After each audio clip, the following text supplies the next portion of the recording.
faithfully delivering value, interpreting great books worldwide. Hello, this is Sally's Book Club. Today we're exploring the book Elements and Human Civilization. Chemical elements have played an incomparably vital role on the stage of human civilization. From pottery and bronzeware to modern plastics and semiconductors, every new material and technology emerges from humanity's deep understanding and application of different elements. Using key elements like gold, silicon, and carbon as threads, this book traces humanity's evolving scientific understanding of elements, leaving historical accounts to show how they've shaped civilization. The author, Dr. Sun Yafei, a Tsinghua University graduate and renowned Chinese science writer, has authored and translated numerous popular science books, including titles featured on Sally's Book Club like The Disappearing Spoon and Rust. We'll divide this exploration into three parts. In part one, we'll examine how humanity developed our scientific understanding of elements from a macro perspective. Parts 2 and 3 will focus on gold and silicon, respectively, prime examples of metallic and non-metallic elements. Crucially, both were harnessed early in human history and profoundly shaped our development. In modern technology, these elements perfectly illustrate the book's core theme, the relationship between elements and civilization. All right, let's begin our journey. First, we need to discuss the concept of elements itself. Modern science defines elements as fundamental units composing all matter. Over 100 elements are now known, categorized as metals or nonmetals. Humanity's scientific grasp of elements took millennia of exploration. Ancient Greek philosophers first attempted to understand matter's fundamental composition. Aristotle, for example, proposed the four-element theory in his writings. He claimed everything consisted of earth, wind, water, and fire. Though seemingly simple, this theory dominated Western thought for over a millennium. From alchemists to physicians, all applied this four-element framework. Meanwhile, traditional Chinese culture recognized five fundamental elements: metal, wood, water, fire, and earth, what we call wuxing. In ancient China, the concept of wuxing extended to all aspects of life, including medicine and daily routines, limited by technological capabilities. For a long time in history, no one could clearly explain what substances were made of. A deeper understanding of elements had to wait until 1803, when British scientist John Dalton attempted to scientifically define elements. Yeah. He proposed that atoms are the smallest units composing everything, and atoms with identical size and properties can be classified as an element, each with a specific mass, called atomic weight. End of Saint. T.G. After clarifying the basic concepts of atoms and elements, academic exploration advanced rapidly. For example, Swedish chemist Jöns Jacob Berzelius measured the atomic weights of 49 elements over 2 decades. As more elements became known, people gradually discovered relationships among them. First, German chemist Johann Dobereiner noticed that calcium, strontium, and barium had similar chemical properties, but their atomic weights showed an arithmetic sequence. Similar research proliferated, so by the mid-19th century, many scholars believed there must be underlying patterns among elements. The person who solved this puzzle was the renowned Dmitri Mendeleev. As a chemistry professor at St. Petersburg University, Mendeleev was deeply fascinated by elements. Legend has it that he wrote known elements' names and atomic weights on small cards, often shuffling them like playing cards to find patterns. Finally, in February 1869, Mendeleev discovered the hidden periodic pattern among elements and created the world's first periodic table. In this table, he arranged the 63 known elements in order of increasing atomic weight. He also grouped elements with similar properties into vertical columns. In the periodic table, horizontal rows are called periods, while vertical columns are called groups. Generally, within a period, metals are on the left and nonmetals on the right. Elements in the same group usually share similar chemical properties. Behind this seemingly simple organization lay Mendeleev's profound insight into chemical elements. This table not only organized existing experimental results, but also miraculously predicted undiscovered elements accurately. While arranging the 63 elements into his periodic table, Mendeleev noticed 4 empty slots. He predicted 4 new elements would be discovered, with properties similar to aluminum, boron, silicon, and manganese. And he named these hypothetical elements eka-aluminum, eka-boron, eka-silicon, and eka-manganese, predicting their atomic weights, densities, melting points, and other properties. 4 years later, French scientist Paul-Émile Lecoq de Boisbondron discovered an element matching the eka-aluminum prediction. He named it gallium. But when Boisbondron measured gallium's density as 4.7 grams per cubic centimeter, while Mendeleev predicted 5.9 grams per cubic centimeter, Mendeleev insisted there must be measurement errors. After purifying the sample, Boisbondron confirmed the density was indeed 5.9 grams per cubic centimeter, perfectly matching Mendeleev's prediction. Gallium's discovery powerfully validated the periodic table, making Mendeleev famous and revolutionizing how academia viewed his theory. Soon, eka-boron and eka-silicon were found and named scandium and germanium. Both elements' properties closely matched Mendeleev's predictions. But eka-manganese, technetium, wasn't discovered until 30 years after Mendeleev's death because it doesn't exist naturally and requires artificial synthesis. In 2016, chemists officially named the 118th element, completing the periodic table's 7th period. From Mendeleev's 63 to today's 118 elements, this continuously refined table remains vital in chemistry. So here's the question. Can this table extend infinitely? Actually, it's quite difficult because heavier elements have increasingly larger atomic weights. Creating these super heavy atoms requires artificial methods like extreme heat, pressure, or massive equipment spanning football fields. Even when produced using huge high-energy physics devices, these synthetic elements are extremely unstable. For example, element 116, livermorium, lasts mere milliseconds before its atoms disintegrate. However, humanity's quest to discover new elements continues. Having explored humanity's evolving understanding of elements and witnessed the periodic table's marvel, let's now examine specific elements and their profound impact on human civilization. First, we'll look at gold, the quintessential representative of metallic elements.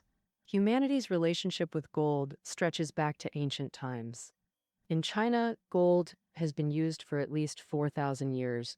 Gold earrings excavated from Yumen's Huo Shagu in Gansu province date back to the Xia dynasty, while ancient Egyptians recorded gold usage over 6 millennia ago. Moreover, across all civilizations, people's fascination with gold transcends its economic value.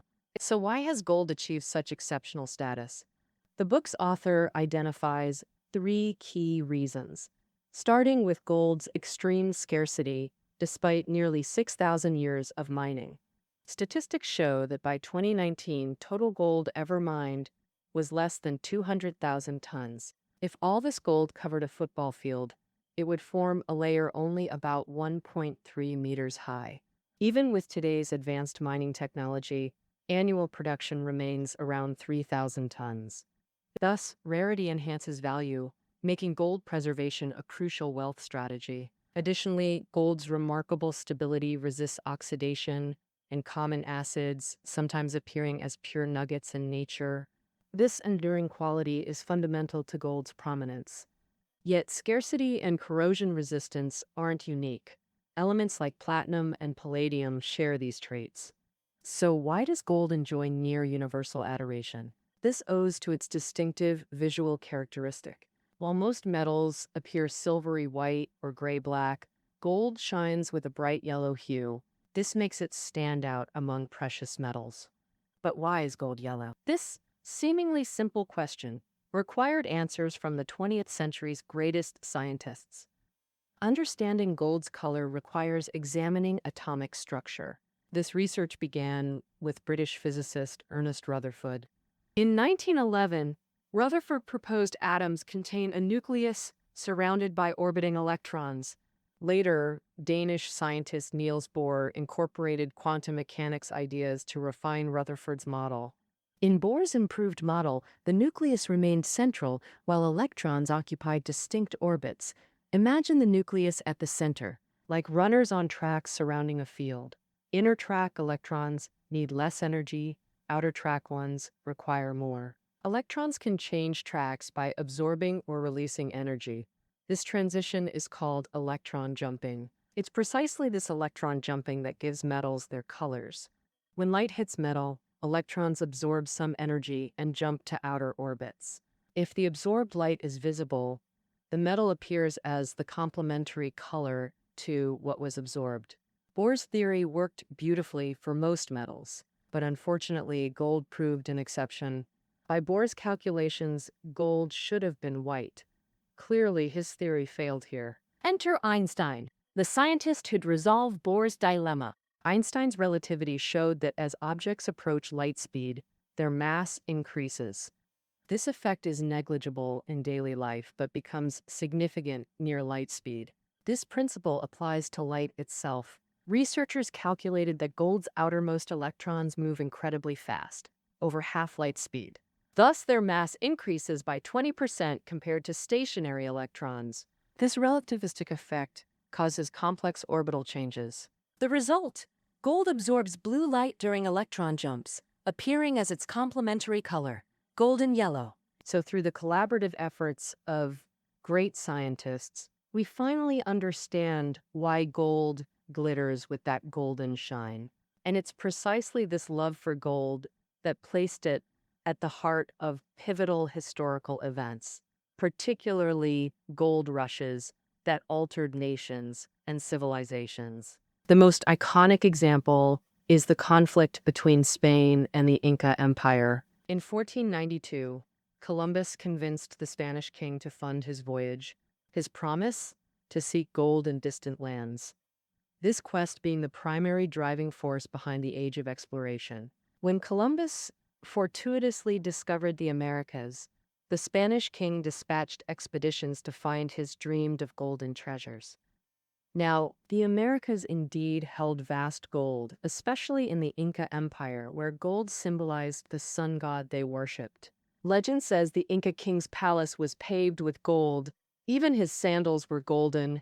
Despite their gold wealth, the Incas were technologically backward. They hadn't even mastered ironworking. The European invaders, meanwhile, possessed advanced weaponry and brought deadly smallpox. Through guns and germs, a mere 160 Spaniards defeated the Inca king's army of thousands. To save himself, the king promised the invaders a room full of gold for his kingdom's safety. But the gold-crazed Spaniards broke their word, plundered the empire, shipped treasures home, making Spain the Age of Exploration's superpower overnight. Spain's golden age proved short-lived, though. The gold influx severely disrupted their financial system. Protecting treasure fleets required massive military spending, draining national resources.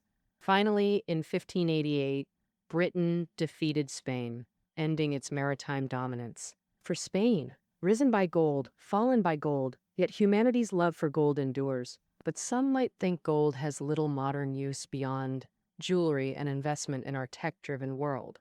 Actually, not at all. Thanks to its exceptional properties, gold plays crucial roles in cutting-edge fields. For instance, its resistance to oxygen and moisture makes it an excellent protective coating. The most iconic application?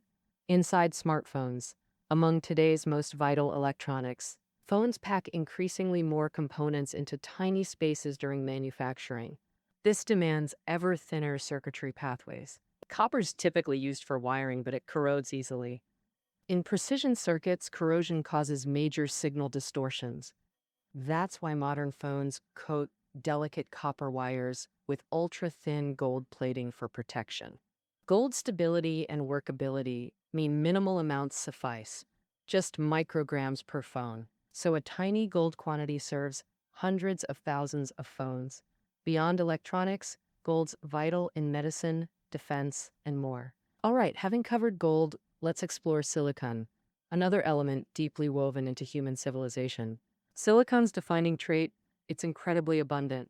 A quarter of Earth's crust is silicon, mostly as silicates. Silicates are compounds where silicon and oxygen bond with elements like aluminum or iron. Nearly all visible rocks are silicates, boasting excellent properties. Their strength and hardness made them ideal for primitive tools.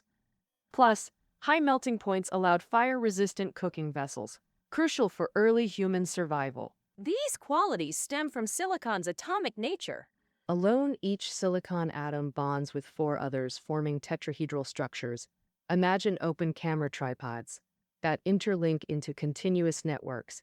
This network creates extreme stability, like carbon's tetrahedral lattice in diamonds. But compared to carbon, silicon has another advantage. It's more accommodating. For example, when an oxygen atom wants to join this network, silicon atoms will break pairs to welcome an oxygen atom in. Sandwiched between two silicon atoms, the oxygen still maintains the overall tetrahedral structure. Whereas in diamond, oxygen can't join. Each carbon atom gets grabbed by two oxygens and becomes carbon dioxide, floating away. Different elements can be introduced into silicon-oxygen sturdy structure, forming various silicates. And by heating silicates, we get one of early civilization's most crucial tools, pottery. Its raw material is clay, a mix of tiny silicate particles and organic matter. Organic matter refers to residue from plants, animals, and microbes in the soil. This organic matter acts like glue, binding silicate particles. Add water to clay, and it becomes moldable like Play-Doh. Heating clay drives off water and organic matter, centering the remaining silicates tightly together. Fired clay pottery differs greatly from ordinary rocks in microstructure. Pottery's interior is porous because escaping water and organic matter leave tiny voids. Though this porousness makes pottery fragile, it also makes it lighter and easier to handle. Besides pottery, another key silicon-oxygen material is glass. Ordinary glass is about 3/4 silica, the rest being soda ash and other components. Legend says glass was invented accidentally. Sailors cooking on a beach used blocks of soda as a stove base. Sand, mostly silica, and soda, sodium carbonate, were heated.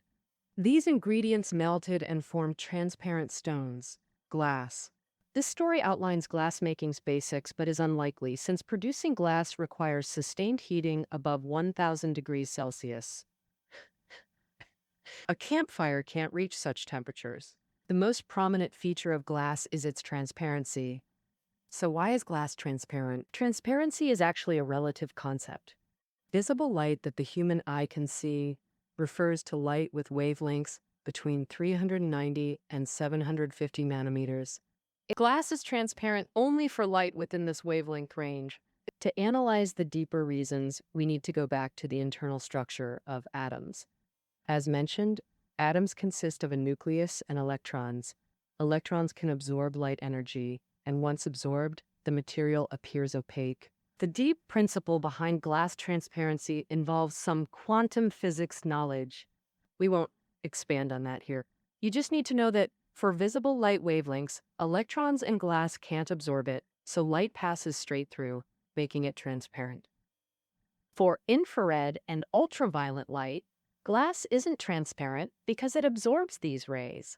Conversely, single crystal silicon used in chips looks black to the eye as it absorbs visible light, but it doesn't absorb infrared. For infrared light, single crystal silicon is transparent. So in specialized workplaces using infrared, single crystal silicon is used instead of glass. In short, glass's transparency to visible light makes it a powerful tool for optical research. In the 17th century, Newton used convex and concave lenses to establish fundamental principles of modern optics, systematically studying light refraction and reflection. Later, by combining different glass lenses, people invented microscopes and telescopes, vastly improving our ability to observe the world. From tiny cells to distant comets, humanity can bring them into view. Besides optical properties, glass's corrosion resistance makes it essential in modern chemistry. For instance, Robert Boyle, a founder of modern chemistry, used glass bottles and tubes to study many gas properties. Even today, glass instruments remain the stars in chemistry labs. Without exaggeration, glass has been a major catalyst for humanity's scientific enlightenment. Whether stone, pottery, or glass, they're all composed of silicon and other elements. In modern society, pure silicon has taken center stage as the material foundation of information technology. Pure silicon has two crystalline states. Polycrystalline silicon forms under less strict crystallization conditions. This silicon mass actually consists of numerous tiny crystals. With finer processing of this polycrystalline silicon, we obtain higher crystallinity monocrystalline silicon. Today's monocrystalline silicon achieves purity of just 1 impurity atom per 100 billion atoms. This monocrystalline silicon is the crucial material for manufacturing computer chips. Computer chips process data by converting information into binary signals. Combinations of zeros and ones. Circuits simulate these states by controlling low and high voltages. Thus, chip production requires materials that switch instantly between these states. To control voltage switching, the material must flexibly alter conductivity. Here's the challenge. Most materials are either conductors or insulators. How do we achieve controllable conductivity? That's where monocrystalline silicon's special properties come in. First, understand. Conductivity depends on whether electrons can flow freely in the material. Imagine all electrons in the material's atoms as water. In conductors, electrons flow like rivers. In insulators, electrons resemble stagnant ponds, trapped and immobile. In monocrystalline silicon's microstructure, each silicon atom bonds with 4 others through covalent bonds. In this covalent bonding, silicon's electrons remain confined within atoms. Thus, the entire silicon block behaves like an insulator. But silicon's electrons aren't docile, given special conditions like higher temperatures or voltage stimulation. These once stable electrons abandon their positions and begin flowing. Macroscopically, the material now conducts electricity. Returning to our water metaphor, monocrystalline silicon resembles a dammed reservoir. Normally, still water makes it insulating, but when conditions are met, the dam opens, electron water flows, turning it conductive. So this characteristic makes monocrystalline silicon an excellent semiconductor. Using high-purity monocrystalline silicon as the base material and complex processes like photolithography, we get the chips powering our computers today. We've covered the properties of gold and silicon elements and their crucial roles in human societal development. Of course, it's not just gold and silicon. All elements have unique attributes and qualities. Human civilization has been deeply shaped by these elements. By understanding and using them, we've become Earth's most successful species. So, undoubtedly, humanity's future growth relies on applying and developing elements too. All right, elements in human civilization. That wraps up our interpretation of this book for you. Review notes are below the audio. We'll see you next time.